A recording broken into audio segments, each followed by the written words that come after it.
തങ്ങൾക്ക് അല്ലാഹു നൽകിയ വലിയ പവർ. ആ പവർ അതാണ് ഇസ്തിഖാമത്തിന്റെ വഴിയിലൂടെയുള്ള ജീവിതം. അതല്ലേ അഅ്ളമുൽ കറാമത്ത്.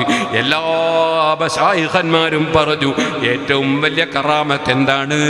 അത് നേർക്ക് നേരെ ജീവിക്കാൻ കഴിയലാണ്. ഇസ്തിഖാമത്താണ് ഏറ്റവും വലിയ കറാമത്ത്. അത് തന്നെയാണ് നമ്മളും ഫാത്തിഹയിൽ ചോദിക്കുന്നത്. അത്ഭുതങ്ങളൊരു വിഷയമല്ല. വലിയ അത്ഭുതം കാണിക്കും ദജ്ജാല്. അവന്റെ അത്ഭുതത്തിന്റെ കോലം കേൾക്കണോ നിങ്ങൾക്ക്? അതാ അവൻ പറയുന്നു, യാ സമാഉ അംതിരി, ഓ ആകാശമേ മഴ പെയ്യിപ്പിക്കോ എന്ന് ദജ്ജാല് പറയുമ്പോ മഴ പെയ്യും. പിന്നെ അവൻ പറയാണ്, യാ അർളു അംബിതി, ഭൂമി മുളപ്പിച്ചോ എന്ന് പറയുമ്പോ നിങ്ങൾക്ക് എന്താ വേണ്ടത്? തെങ്ങാണോ, മാവാണോ, പ്ലാവാണോ, നെല്ലാണോ, ഗോതമ്പാണോ? മുളപ്പിക്കും. പിന്നെ അവൻ പറയാണ്, അതാ സ്മിരി, പഴം കഴിപ്പിച്ചോ എന്ന് പറയുമ്പോൾ പഴം കേൾക്കും. ഇങ്ങനത്തെ അത്ഭുതം കാണിക്കുന്ന അതാ ദജ്ജാലുണ്ടല്ലോ, ആ ദജ്ജാൽ മരിച്ച ആളെ അതാ കൊന്നിട്ട് ഹയാത്താക്കി കാണിച്ചു കൊടുക്കും. ഇങ്ങനൊക്കെ അത്ഭുതം കാണിക്കുമ്പോ വിവരമില്ലാത്ത പലരും, സുന്നത്ത് ജമാഅത്തിന്റെ സംഘം വിട്ടുപോയ പലരും, സുന്നത്ത് ജമാഅത്തിന് പിരിഞ്ഞുപോയ പലരും അവന്റെ ഈ അത്ഭുതം കാണുമ്പോൾ ഇവൻ ദൈവമാണെന്ന് വിശ്വസിച്ച് ഇസ്ലാമെന്ന് പുറത്തു പോകും. അതുകൊണ്ടല്ലേ നിസ്കാരത്തിൽ വമിൻ ഫിത്നത്തിൽ മഹ്യാ വൽ മമാത് വമിൻ ഫിത്നത്തിൽ മസീഹിദ് ദജ്ജാൽ, അത്ഭുതം കാണിക്കുന്ന ദജ്ജാൽ, അവന്റെ ഫിത്നയിൽ കാവൽ ചോദിക്കുന്ന മുസ്ലിമീങ്ങള്.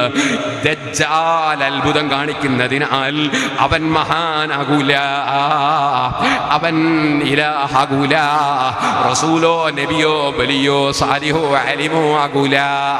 അപ്പൊ അത്ഭുതങ്ങളല്ല വിഷയം, ഇസ്തിഖാമത്താണ് വിഷയം. വസ്തഖിം കമാ ഉമിർത, നേർക്ക് നേരെ നടന്നോളണം. ശയ്യബത്നി ഹൂദ്, എന്റെ തല നരക്കാൻ, എന്റെ തടിയിൽ ഒറ്റ രോമം നരക്കാൻ കാരണം ഹൂദ് സൂറത്താണെന്ന് മുഹമ്മദ് റസൂലുള്ളാഹി സ്വല്ലല്ലാഹു അലൈഹി വസല്ലം. എന്തേ?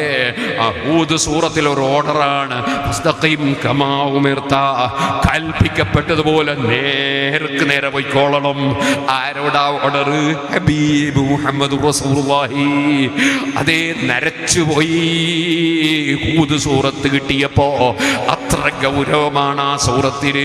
അപ്പൊ ഇസ്തിഖാമത്താണ് ഏറ്റവും ഗൗരവമുള്ള വിഷയം. അതാണ് അഅ്ളമുൽ കറാമത്ത്. ശൈഖുൽ അക്ബർ ഇബ്നുൽ അറബി റളിയല്ലാഹു അൻഹു പറയുന്നു, അതേ ഇമാം സുബ്കി പറയുന്നു, ലോകത്തുള്ള മുഴുവൻ ഔലിയാക്കളും ഇമാമിങ്ങളും പറയുന്നു, അതാണ് കറാമത്ത്. ഏറ്റവും വലിയ കറാമത്ത് നേർക്ക് നേരെയുള്ള ജീവിതം. അത്ഭുതം കാണിക്കാൻ ശൈത്താന്റെ സേവയുള്ളവർക്കും കഴിയും, ദജ്ജാലിനും കഴിയും, പിഴച്ചവനും കഴിയും. അതിന്റെ അർത്ഥം ഔലിയാക്കൾ കാണിക്കുന്ന അത്ഭുതങ്ങളെല്ലാം അങ്ങനെയാണെന്നല്ല. അങ്ങനെ ഒരു മുസ്ലിമും തെറ്റിദ്ധരിക്കില്ല. കോഴിന്റെ മുള്ളോടെ കൂകന്ന് ചൊന്നാരെ കുശാതെ കൂക്കിപ്പാറപ്പിച്ച് വിട്ടോവർ. അറിയാമല്ലോ, കോഴിയിറച്ചി ഇങ്ങനെ തിന്നുമ്പോ ഒരു സഹോദരി ഇങ്ങനെ ദൂരെ നിന്ന് നോക്കി, മുഹീദ്ദീൻ ശൈഖ് കോഴിയിറച്ചി തിന്നുന്നു. ആ മുഹീദ്ദീൻ ശൈഖ് തങ്ങളെ മുരീദായി ഒരു കുട്ടിയെ കൊണ്ടുപോയി ദർസിൽ ചേർത്ത് കൊടുത്തിട്ടുണ്ട്. ആ കുട്ടിയോ ഗോതമ്പത്തിന്റെ ഉമിയുടെ ഉണക്കപ്പത്തിരി തിന്നുന്നു. അപ്പൊ ഈ ഉമ്മ ചോദിച്ചാണ്, എന്റെ കുട്ടിക്ക് ഉണക്കപ്പത്തിരി, ശൈഖിന് കോഴി. ഇതെന്താണ് ശൈഖേ? അപ്പോഴേക്കൊന്നും ദേഷ്യം പിടിക്കൂല കേട്ടോ, കത്തിക്കൂല കേട്ടോ. മഹാനായ മുഹീദ്ദീൻ ശൈഖ് റളിയല്ലാഹു അൻഹു അപ്പോഴെന്താ ചെയ്തതെന്നറിയോ? അവിടെയുള്ള തിന്നു കഴിഞ്ഞ കോഴിയുടെ മുള്ളുണ്ടല്ലോ, അതൊരുമിച്ച് കൂട്ടിയിട്ട് പറഞ്ഞു, ഖൂമി ബില്ലാഹി മുഹിയിൽ ഇളാം,